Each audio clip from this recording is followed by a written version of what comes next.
여러분 반갑습니다. I'm Kwon-soa and this is K-Culture Dive. Join us in taking a deep dive into the heart of Korean culture, from K-entertainment to AI news, K-culture and photos. And in our K-Correspondent segment today, we take a look at Hallyu in Australia. So let's dive in. And joining us on today's show is my co-host Bella Kim. Hello, Bella. Hi, Soa. And hello to everyone joining us today on K-Culture Dive. I'm Bella Kim, here to co-host and fill you all in with the latest in K-entertainment. So Bella, we are going to start off with K-Enter News, and we're going to start with a boy group. So who is headlining today's K-Enter? We're going to talk about ENHYPEN. ENHYPEN have extended their fourth world tour, BLOOD SAGA, by adding an extra show in Mexico City. According to their agency, the group will now perform an additional concert on July 14th at Arena CDMX. The Mexico City stop was originally scheduled as a single show on July 11th, but tickets sold out immediately. A second show on July 12th was quickly added, and due to overwhelming demand from local fans, a third concert on July 14th has now been confirmed, bringing the total to 3 performances in the city. ENHYPEN's world tour will officially kick off with 3 dates in Seoul this weekend from May 1st to 3rd at K-Sports in Seoul. And of course, all shows have already sold out completely. Following these Seoul concerts, the group is set to continue their global journey through March of next year, performing a total of 32 shows across 21 cities worldwide. Wow, best of luck with their tour. And Bella, what's up next? Yes, well, we're going to talk about something, but Soa, have you ever seen or been to K-pop artists, K-pop idol pop-up stores? Pop-up stores. I mean, I can remember the last pop-up store I went to was for a K-drama, Squid Game. Oh, yes. Yes, you could actually do some of the activities, the games of the Squid Game series. But I do know that there are a lot of K-pop pop-up stores in the Seongsu area these days. So what's the next story about? Well, I've seen a pop-up store and there was a huge lineup. And actually, I found out that it was for the K-pop virtual idol group Plave, and I was definitely able to see how big they've grown in Korea, but they're now going beyond Korea to spread their music. Plave have made history by entering Billboard's main album chart, the Billboard 200, for the very first time. And according to the latest chart, the group's 4th mini album, Caligo Part 2, ranked number 145. This is also a new milestone, as it is the first time for a K-pop virtual idol group to be ranked on the Billboard 200. And since their debut in 2023, Plave have drawn attention as a new type of K-pop act, a virtual idol group. While the members appear as digital avatars, their music production, fan communication, and performances follow the exact same model as real idol groups. Plave have also shown steady growth in Korea, topping various music charts, expanding the scale of their concerts. Their latest album, Caligo Part 2, surpassed 1.25 million copies in its first week sales, marking a new personal best. Many industry experts believe Plave's Billboard debut could further expand the global reach of virtual idols, proving the competitiveness of this new K-pop model that blends technology and entertainment. Well, it looks like whether it be virtual idols or human idols, the popularity of K-pop is still growing. Definitely. And that's also seen in some export numbers of K-pop albums, I hear? Sure. So, well, fueled by the comeback of major K-pop acts like BTS, K-pop album exports surpassed $100 million in the first quarter for the very first time. According to the Korea Customs Service, album exports reached $120 million in the first quarter of this year, marking a 159% increase compared to the same period last year. And this is not only the highest quarterly figure on record, but also the first time exports have exceeded the $100 million mark in a single quarter. Album exports have been breaking records for consecutive quarters since the third quarter of last year, showing a sustained growth in global demand. Notably, exports to the U.S. surged by more than 500% year-on-year, marking the highest growth rate among all major markets. The European Union also saw a significant jump, with exports increasing by about 460%. And meanwhile, Japan and China recorded growth rates of 157% and 38% respectively. Industry experts attribute this strong performance to the expanding global fandoms, return of major K-pop artists, and growing demand for K-pop across North America and Europe. And if this trend continues, K-pop album exports are expected to set a new annual record by the end of this year. Wow, those are some staggering numbers that we're seeing. And although we do see many different K categories expanding, I think K-pop is still like at the top of it. For sure. Well, thank you very much, Bella, for those updates, and stick around. Will do. All right, let's now turn to our AI anchor, Arirang, for more on the culture front. Arirang. Thanks, Sua. Here's your AI guide to the latest cultural headlines from Korea. Let's begin with our top story. Inbound travel to Korea is set to surge in early May as Japan's Golden Week and China's Labor Day holidays overlap. The Ministry of Culture, Sports and Tourism projects up to 90,000 Japanese and 110,000 Chinese visitors will enter the country during the period. The ministry plans to roll out a range of events and benefits for tourists, including airfare discounts and duty-free vouchers. Minister Chu Hui-young says that despite a potential dip in global tourism demand amid the Iran war, the government will leverage the holiday periods of the two neighboring countries to sustain growth in the tourism sector. The number of cultural events across Korea jumped nearly six-fold in April from March, with the expansion of the government-led Culture Day program. The Culture Ministry says some 4,560 programs were held across about 1,720 culture venues nationwide, significantly improving public access to cultural activities compared to March. Building on the momentum, the ministry plans to further expand programs in May at theaters, museums, galleries, and libraries across the country. The Culture Day program was expanded from once a month to every Wednesday in April. Super Week, the highlight of the 2026 Seoul Spring Festival, will run from May 1st to 5th along the Hangang River. A range of festivities, including K-culture performances, drone shows, and water sports, will take place across the river during the period. To name a few, the highly anticipated Wonder Show will be staged on Sunday at a special venue in Yeouido Hangang Park showcasing various performances. And on Tuesday, Children's Day, the park will host a water ball race and a costume parade of the Fun Carnival. A large-scale drone light show featuring around 2,000 drones will cap off the festival at Jamsil Hangang Park on Tuesday night. The Seoul Spring Festival, which opened on April 10th, is the city's signature spring festival featuring performances, exhibitions, and hands-on programs along the Hangang River. That's all from me. Turning now to a quick look at more K-culture stories making headlines today.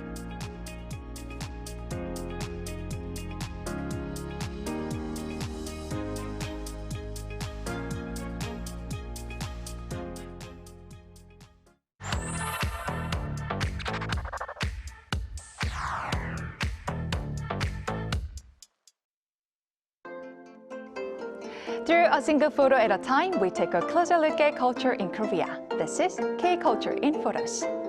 Let's start with today's keyword, 부채. It simply means a hand fan. And as the weather warms up, you can spot people using 부채 out on the streets to block the sun or cool themselves while on the go. It's a light, portable, and simple way to beat the heat. But 부채 is more than just practical. Traditional Korean fans come in different styles, like folding fans known as 접선 and round fans often called 단선 or 원선 fans. They're not just tools, but also beautifully crafted items that reflect Korean aesthetics and tradition. So even today, this small everyday object carries both function and culture hand in hand. Now, here's one of the easiest and most fun ways to beat the early summer heat in Korea. Take a look at this. As temperatures rise, fountains like these turn into instant playgrounds. Kids run through the water, laughing and cooling off at the same time, especially with fountains hidden in the ground, shooting water right up from below. And you can really feel the joy here. After playing outside in the heat, these fountains offer the perfect way to cool down. Simple, refreshing, and fun. But fountains in Korea aren't just for daytime. As night falls, they transform into something completely different. With lights and music, they become part of the scenery, almost like a performance in the park. Some are even called musical fountains, where water moves in sync with the music, almost like an orchestra made of water and light. Whether it's kids splashing around during the day or families enjoying a show at night, these fountains have become a seasonal highlight, bringing both fun and beauty to everyday spaces. Now let's take a look at something straight out of the future. This is from Korea's National Science and Technology Expo. And yes, those are AI-powered robots. Boxing. Humanoid robots step into the ring, throwing punches and reacting in real time. And when one gets hit, it regains balance and quickly raises its guard again, just like a real athlete. Crowds gather around the ring, cheering and reacting to every move. For many visitors, it is their first time seeing robot combat like this up close, and that makes the experience even more exciting and immersive. And it's not just about entertainment. This event brings together some of Korea's latest research and innovation, showcasing how far AI and robotics have come and how they might soon become part of our everyday lives. Because here, technology isn't just something you read about. It's something you can see, feel, and even cheer for.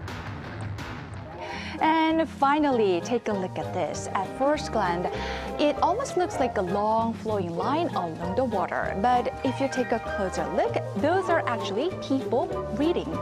This is part of an event called Reading Wave, held along Hallyu Lake in Chuncheon.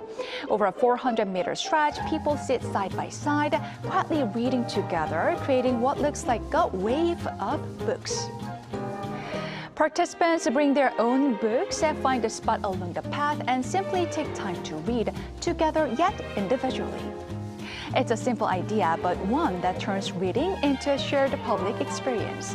In a fast-paced digital world, this event offers a moment to slow down and reconnect with books in a meaningful way. This event shows us that a quiet activity like reading can bring people together in the most beautiful way. Today's photos show us how simple moments become something people share and experience together.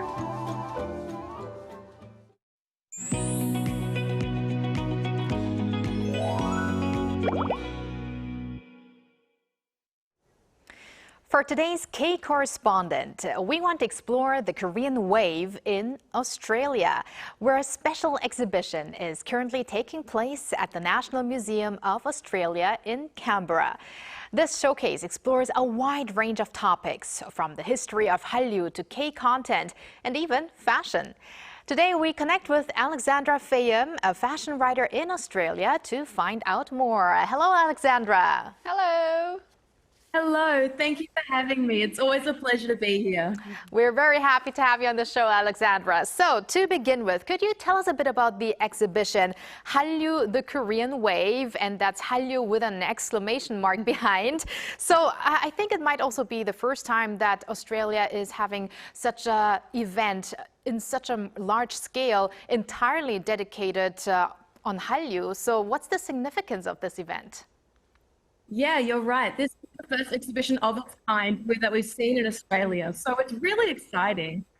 So the National Museum of Australia, which is in Canberra, our capital, it has a lot of amazing artifacts about Australian history. But this is so exciting because this exhibition shows the impact of Hallyu, or the Korean wave, and what it's had on Australia.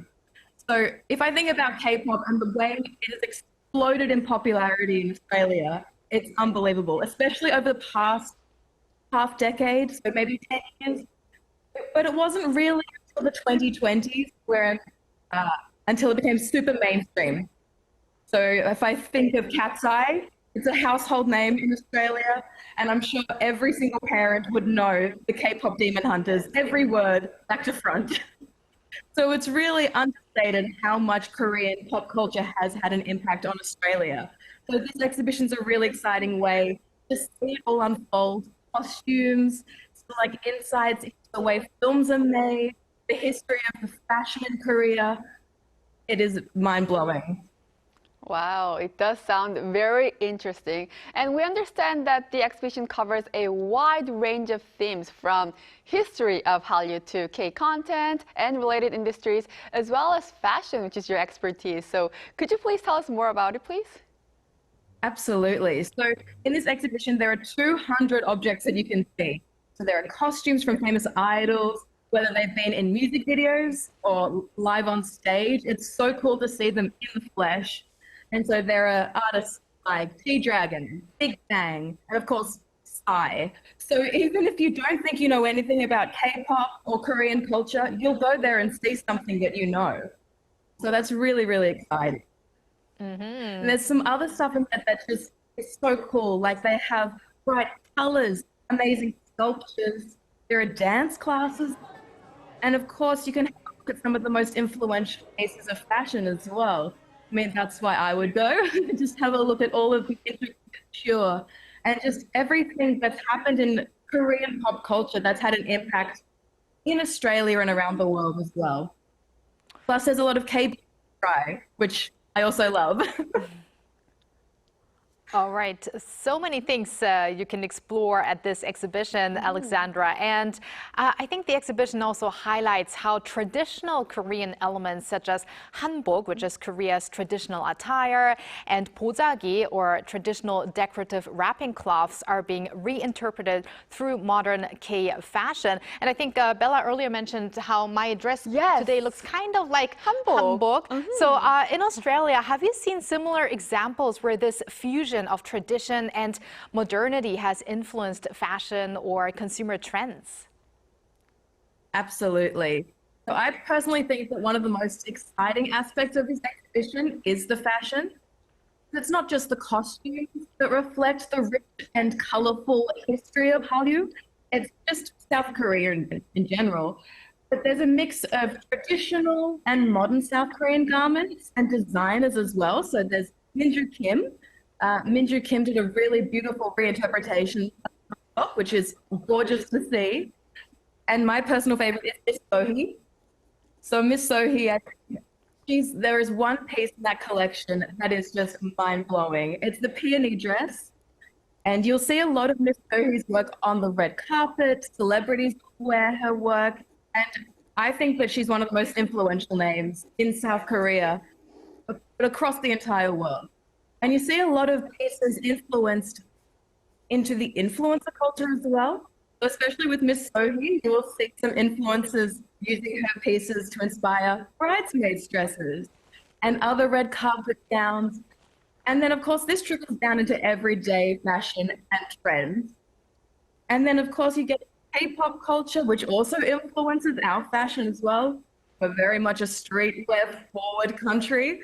So we'll take bits and pieces that we see in pop culture, on TV, in music, and we'll always blend it into our own.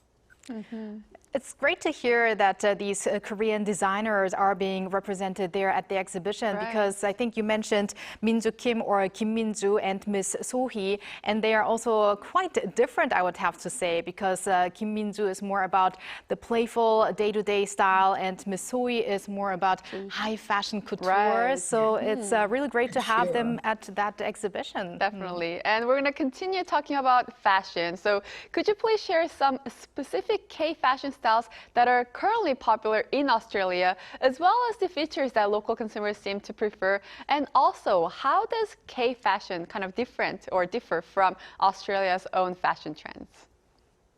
Well, it's very interesting because, as I said, Australia loves to be laid back, especially in Melbourne. We love to have a bit of experimental and avant-garde clothes as long as they're comfortable. So we like to wear lots of black, lots of puffer jackets, sleek tracksuits and things. And when you see a lot of modern K-influenced fashion, it's exactly the same as what you'll see in Australia. It's amazing. And so we obviously take a lot from that because we have such a big melting pot in Australia of people and influences and cultures. So we always pick and choose what we love, what we find is best. But then when I think of some brands that we love, one of the biggest is Gentle Monster. They have the most amazing glasses. And I at Chadstone, which is our biggest shopping centre in Melbourne, I always see a really long line of people going in, trying on the coolest eyewear. They're changing the game. And then we also have OPIY and we have Hallyu So as well. They've infiltrated Australian fashion. And it's not just wearing those brands. It's Australian brands that take inspiration from South Korean fashion and then will reinterpret it and make it their own. And so people will be wearing Korean-inspired fashion and they don't even know it. Oh, very interesting to hear, Alexandra. Now, we're also curious about the level of interest in Hallyu in Australia right now. Just generally, I mean, Hallyu seems to be expanding well beyond K-pop and dramas into areas such as food, fashion, as we mentioned, as well as beauty. So from your perspective, what are some of the most notable changes or maybe examples of this broader cultural expansion that you've observed firsthand? Well, as you previously mentioned, K-pop is probably the top. It is so popular and it's transcended generations. So I'm a younger millennial, and so a lot of K-pop really started bubbling up with my generation, and then Gen Z took it to another level, especially in Australia. It's skyrocketed in popularity. And of course now Generation Alpha is just continuing that love. And because it's become so mainstream, it's entered Australian households. It's not just a niche little club that you're a part of anymore. It's something that's just everywhere. But other than K-pop, my personal favorite would have to be K-beauty and skincare as well, which if you have a look at Australia, it is completely overtaken the beauty and skincare industry. It's amazing. There are shops in every single mall, and it's always packed full of people. Personally, I have also become a diehard user of Korean skincare. So there have been a handful of moments that have really shaped the industry, like the beauty industry, that is. But I think that Korean beauty has it's got to be one of the top because the ingredients and the formulas are so innovative. I think of like snail mucin and the salmon PDRN. They are viral on TikTok. They've been recommended by people that have worked in skincare for years and years. So this is like a serious movement.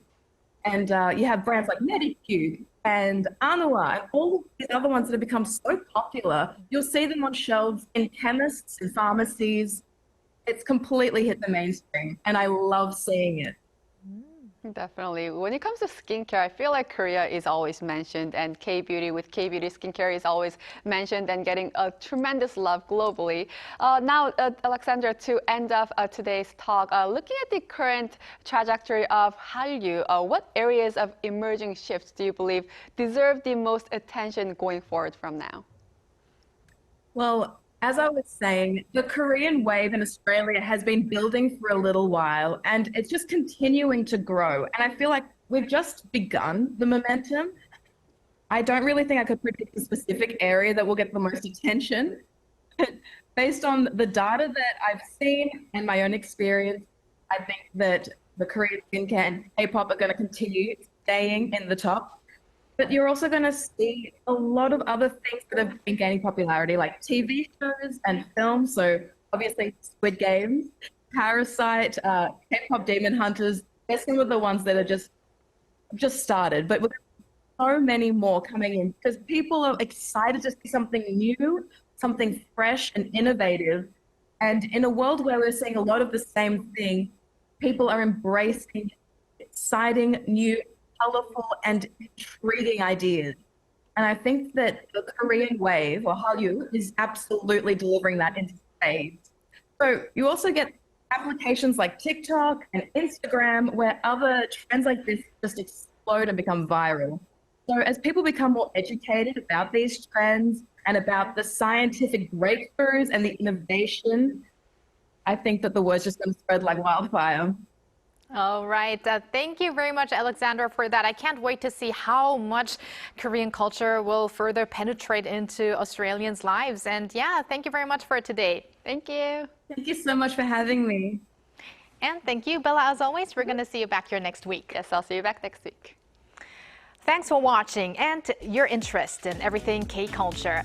We'll be back on Monday as tomorrow is Labor Day, so see you back next week. And don't forget, keep diving.